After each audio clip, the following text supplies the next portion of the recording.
Assalamualaikum warahmatullahi wabarakatuh. Kembali lagi dengan saya Ismi Nurul Fitri dengan NIM 19000257 dalam mata kuliah Manajemen Humas, dosen pengampu Bapak Hanif Al-Qadri, jurusan Administrasi Pendidikan.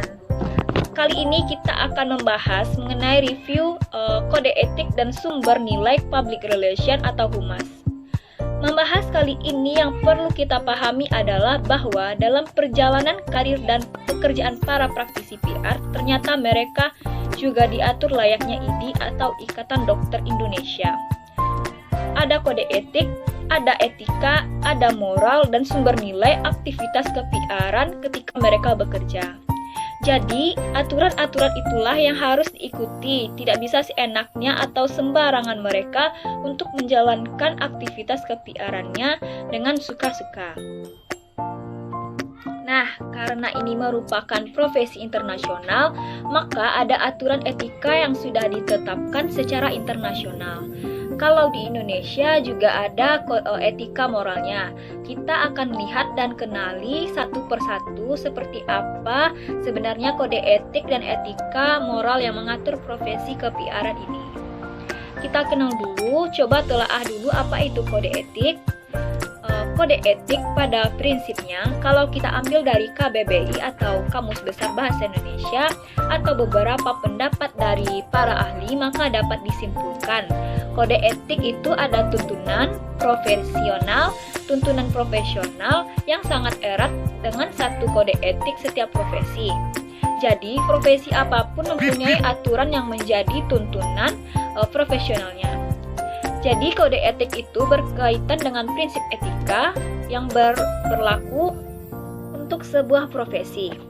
Tentu saja, prinsip-prinsip etika pada umumnya akan berlaku untuk semua orang. Juga berlaku bagi profesional sejauh mereka itu adalah manusia, itu juga kode etik. Lebih jauh, kode etik itu juga tanggung jawab. Satu prinsip bagi kaum profesional, bahkan sedemikian pula, pokoknya seakan-akan tidak harus lagi dikatakan bahwa itu adalah suatu treatment yang jelas, aturan main yang jelas, yang sadar atau tidak sadar, jelas atau tidak jelas, suka atau tidak suka, harus diikuti. Karena sebagaimana dijelaskan, orang yang profesional akan dirinya sendiri, berarti orang yang bertanggung jawab. Prinsip-prinsip yang mengatur kode etik banyak sekali. Misalnya, adalah prinsip keadilan. Bahwa prinsip ini orang yang profesional agar menjalankan profesinya secara adil dan tidak merugikan pihak manapun dan tidak pula menyebabkan pihak tertentu atau hak kepentingan pihak tertentu menjadi terabaikan. Khususnya orang yang dilayani dalam rangka profesinya. Prinsip otonomi ini lebih merupakan prinsip yang dituntut oleh kalangan profesional terhadap dunia luar yang mereka diberi kebebasan sepenuhnya dalam menjalankan profesinya. Berikutnya, prinsip integral atau integritas moral. Ini lebih dalam lagi. Ini lebih berdasarkan hakikat ciri-ciri profesi terlihat jelas bahwa orang-orang profesional adalah orang-orang yang punya integritas pribadi atau moral yang memang harus diakui.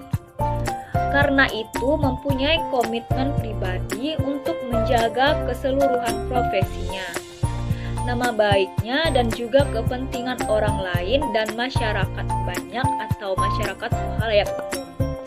Sekarang ada kaitan antara etika dan citra, karena bagaimanapun di dalam PR, tujuan utamanya adalah menciptakan, membangun, mempertahankan, dan memperbaiki citra lembaga atau perusahaan. Pentingnya bagi seorang praktisi public relation atau praktisi humas memahami etika, atau kebanyakan orang menyebutnya sebagai pejabat humas, pejabat public relation, karena menyangkut profil atau menyangkut penampilan dalam membentuk citra organisasi atau perusahaan, dan itu ada di tangan mereka. Citra dan penampilan dalam kaitannya dalam etika dan nilai-nilai moral yang kita bahas itu sebenarnya seharusnya sudah disadari dan dipermasalahkan sejak lama. Sejak humas ini dikonseptualisasikan, apalagi setelah didirikannya International Public Relations Association, artinya ada lembaga yang membawahinya seperti IDI atau Ikatan Dokter Indonesia. Secara internasional, public relation atau kehumasan yaitu IPRA. International Public Relations Association. IPRA ini menurunkan kode etik atau etika moral ke PR-an secara internasional di dunia dan dimanapun yang harus ditaati para praktisi PR dimanapun. Kode etik yang telah ditetapkan oleh IPRA tadi, profesi yang menaungi PR secara internasional, itu merupakan kode etik perilaku dari Humas Internasional. Ada beberapa ikhtisar etik yang muncul dalam IPRA itu.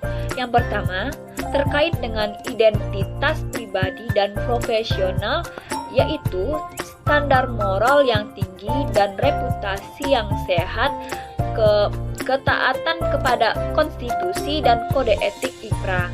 Yang kedua, perilaku kepada klien atau karyawan, ikhtisar yang sangat penting. Yang pertama, integritas pribadi dan profesional, reputasi yang sehat, taat pada konstitusi dan kode etik IPRA. Kedua, perilaku kepada klien yaitu berlaku adil, tidak mewakili kepentingan yang berselisih atau bersaing tanpa persetujuan, menjaga kepercayaan klien dan karyawan, tidak menerima upah kecuali dari klien dan atasan, tidak menerima sesuatu di luar itu seperti bahan tutup mulut sehingga menjadi permasalahan hukum dan kejujuran terabaikan, tidak menggunakan metode menghina klien. Ketiga adalah perilaku terhadap publik dan media. Ternyata ini diatur di dalam IPRA. Bagaimana perilaku dari praktisi public relation atau kehumasan dalam menghadapi publik dan media. Ikhtisar dari IPRA tadi kaitannya dengan perilaku dan media banyak yang diatur di situ. Misalnya, bagaimana seharusnya praktisi public relation memperhatikan kepentingan umum dan harga diri seseorang, tidak bisa diabaikan dan menjadi tanggung jawab dari praktisi public relation. Kedua, tidak merusak integritas media komunikasi. Harus dijaga dengan memberikan berita-berita terbaik yang bisa diuji kebenarannya, bukan berita atau berita janji yang sebenarnya palsu. Maka apabila sebuah media telah menaikkan berita itu mendapatkan fakta yang sebenarnya berlawanan, tidak hanya lembaga atau perusahaan yang dapat citra buruk, tetapi lembaga media juga akan terdampak integritasnya karena berita yang kita sebarkan tadi tidak benar. Kemudian, memberikan gambaran, tidak menyebarluaskan secara sengaja informasi palsu tadi, sehingga tidak menyesatkan, berikan gambar kebenaran atau kepercayaan kepada masyarakat. Kode etik tidak menciptakan atau menggunakan pengorganisasian palsu, tidak benar untuk melayani kepentingan khusus atau kepentingan pribadi. Keempat, perilaku terhadap teman sejawat, tidak melukai secara sengaja reputasi profesional atau praktek anggota lain. Sesama praktisi public relation, tidak mengganti anggota lain dengan karyawan atau kliennya. Ini merupakan 4 ikhtisar IPRA atau International Public Relation Association. Ini diyakini oleh praktisi public relation di lembaga manapun. Sekarang kita lihat lebih jauh bagaimana etika dalam kegiatan public relation seorang praktisi humas atau praktisi public relation. Sebuah lembaga atau perusahaan seharusnya menguasai etika-etika umum dan etika-etika yang sebenarnya tidak umum, tetapi tertulis atau bahkan tidak tertulis. Dan itu tidak harus dipahami. Jadi tidak bisa seorang praktisi public relation bergerak semaunya dia atau seenaknya saja. Ada aturan-aturan etika moral yang mengatur tanpa disadari. Pertama, yaitu terkait dengan etika dalam kegiatan public relation. Good communicator for internal and external public. Jadi, PR atau para praktisi PR adalah komunikator yang baik, media komunikasi yang baik antara publik atau lembaga. Dia menjadi kunci ke publik menuju ke pengambilan kebijakan lembaga. Begitupun sebaliknya. Jadi, apapun persoalan titik temu di antara yang tiga tadi, di antara pengambil kebijakan pimpinan, kemudian publik eksternal dan publik internal, kemudian duduk di suatu meja yang sama, menemukan research yang dilakukan. Kedua, tidak terlepas dari faktor kejujuran. Faktor kejujuran atau integrity ini menjadi landasan utama apapun kondisi yang ada. Permasalahan yang muncul, praktisi public relation tidak boleh menjual janji banyak untuk memunculkan citra. Sesaat ingat, citra lembaga di perusahaan bukanlah hal yang main-main. Memberikan kepada bawahan atau karyawan adanya sense of belonging, sense of worth it, sense of responsibility untuk perusahaan, termasuk etika sehari-hari dalam berinteraksi dengan semuanya atau berkomunikasi. Yang selanjutnya, menyampaikan informasi-informasi penting kepada anggota dan kelompok yang berkepentingan. Jadi, dalam menyampaikan sesuatu, hanya informasi yang penting-penting saja. Jangan semuanya informasi yang termasuk dan hal-hal yang sepele. Selanjutnya, menghormati prinsip-prinsip rasa hormat terhadap nilai-nilai kemanusiaan. Jadi, ada aturan main terkait nilai-nilai moral, nilai-nilai kemanusiaan atau human. Menguasai teknik dan cara penanggulangan case to case, kasus ke kasus, sehingga dapat mengambil keputusan, mengambil solusi, mempertimbangkan secara bijaksana persoalan-persoalan yang dihadapi perusahaan, persoalan pimpinan dan karyawan, atau karyawan dan karyawan. Jadi ada kebijakan menguasai teknik dan cara menanggulangi kasus tersebut, sehingga menemukan solusi-solusi terbaik mengenai batas-batas yang berdasarkan moralitas di kegiatan itu, moralitas dalam profesinya sebagai seorang public relation lembaga. Penuh dedikasi. Seorang praktisi public relation atau humas itu harus penuh dedikasi dalam profesinya, khususnya dedikasi untuk perusahaan atau lembaga, karena memang ada aturan mainnya. Memilih dedikasi yang tinggi, energi yang panjang.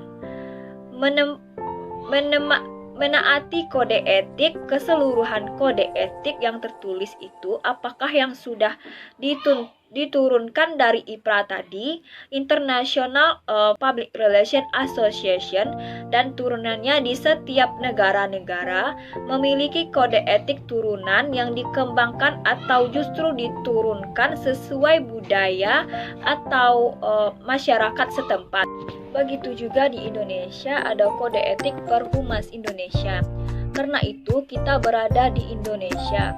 Jiwanya adalah Pancasila maupun Undang-Undang Dasar 1945 sebagai landasan utama tatanan kehidupan sosial dan nasional. Diilhami dari Piagam PBB sebagai landasan tata kehidupan internasional, dilandasi juga dengan deklarasi ASEAN pada tahun 67, tepatnya pada tanggal 8 Agustus dan sebagai pemersatu bangsa-bangsa Asia Tenggara. Dan dipedomani pula oleh cita-cita, keinginan, dan tekad untuk mengamalkan sikap dan perilaku kehumasan secara profesional. Maka, para anggota Perhimpunan Hubungan Masyarakat Indonesia atau Perhumas, jadi Perhumas itu adalah anggota kepanjangannya adalah Perhimpunan Hubungan Masyarakat Indonesia. Mereka pada saat itu mematuhi Kode Etik Kehumasan Indonesia, dan bila terdapat bukti demi bukti di antara mereka dalam menjalankan profesi kehumasan, ternyata ada yang melanggar kode etik itu, maka hal itu sudah mengakibatkan diberlakukannya tindakan organisasi terhadap pelanggaran kode etik, sama layaknya Ikatan Dokter Indonesia atau IDI. Ikatan Dokter Indonesia kalau melanggar berarti melanggar kode etik. Sanksinya apa?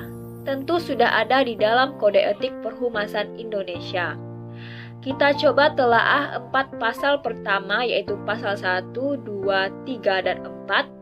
Sehingga pada prinsipnya kita akan paham bagaimana aturan main ketika menjadi seorang praktisi public relation atau humas di sebuah perusahaan atau lembaga.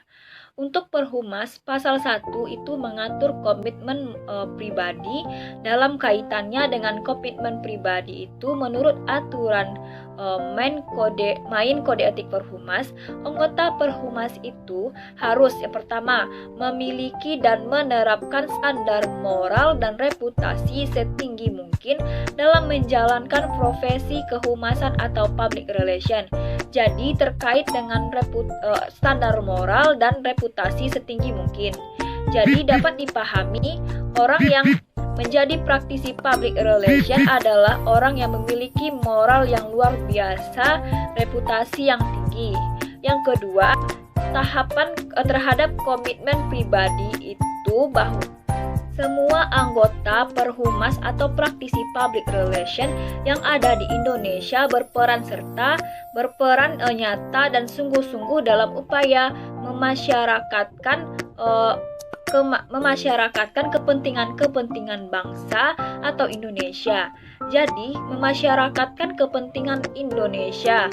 Jadi, ada kaitannya nanti dengan kondisi-kondisi yang harus dibawa terkait sesuatu yang mendiskreditkan bangsa itu, ini harus diwaspadai.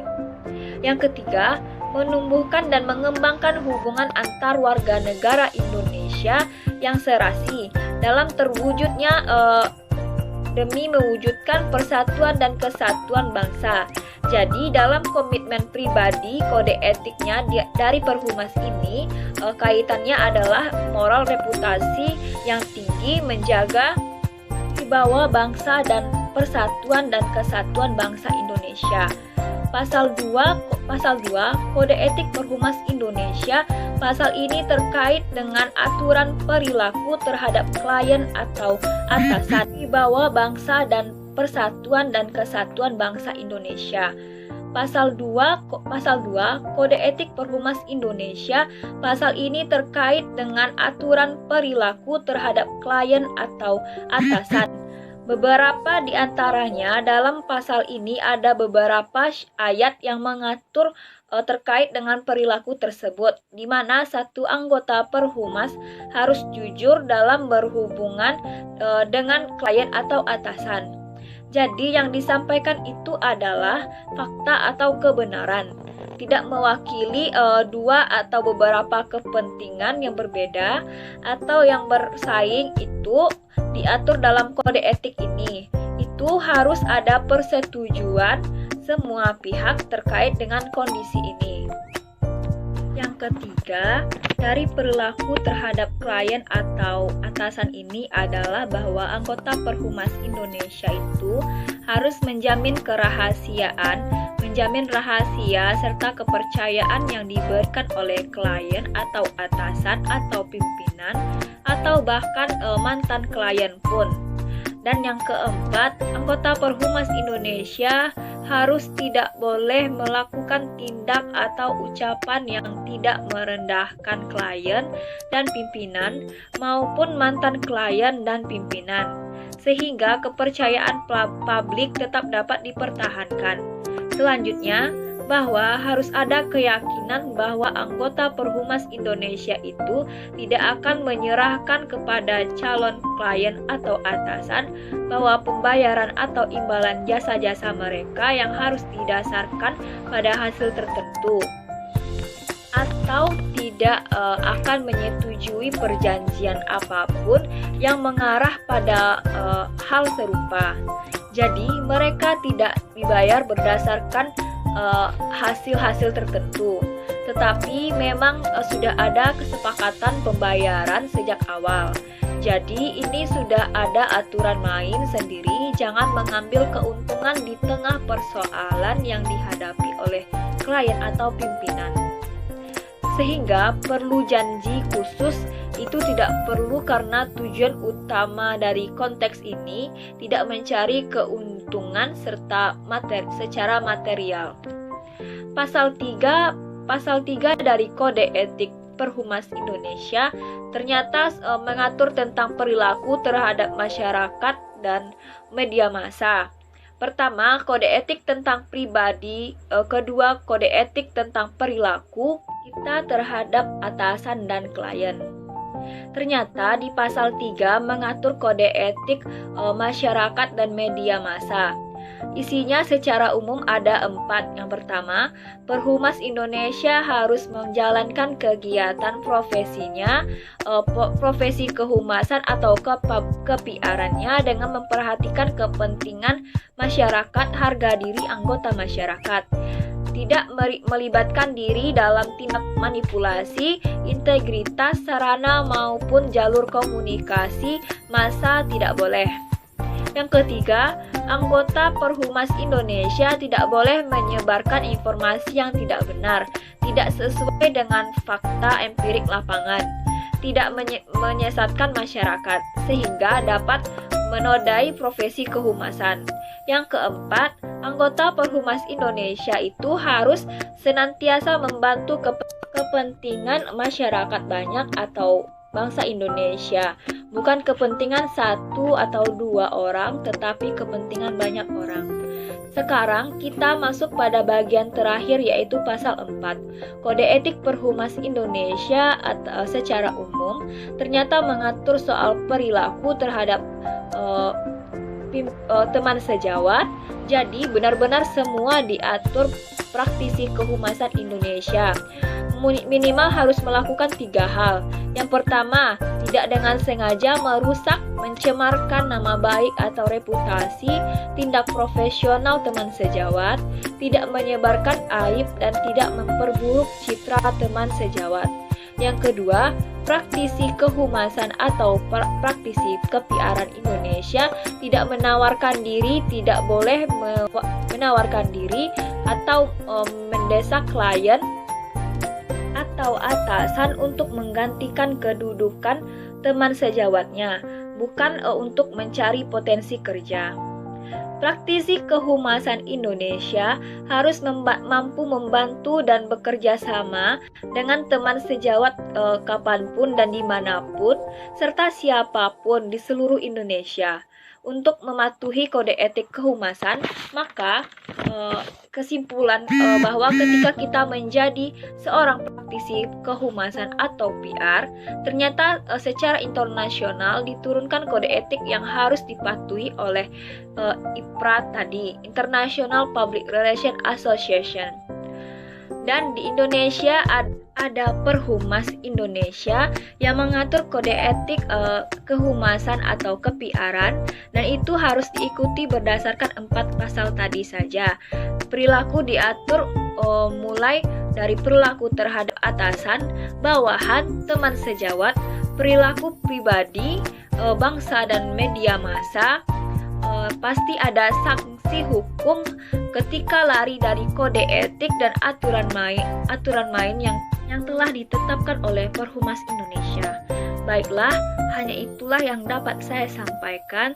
Terlebih dan terkurangnya mohon dimaafkan. Saya akhiri dengan terima kasih banyak. Assalamualaikum warahmatullahi wabarakatuh.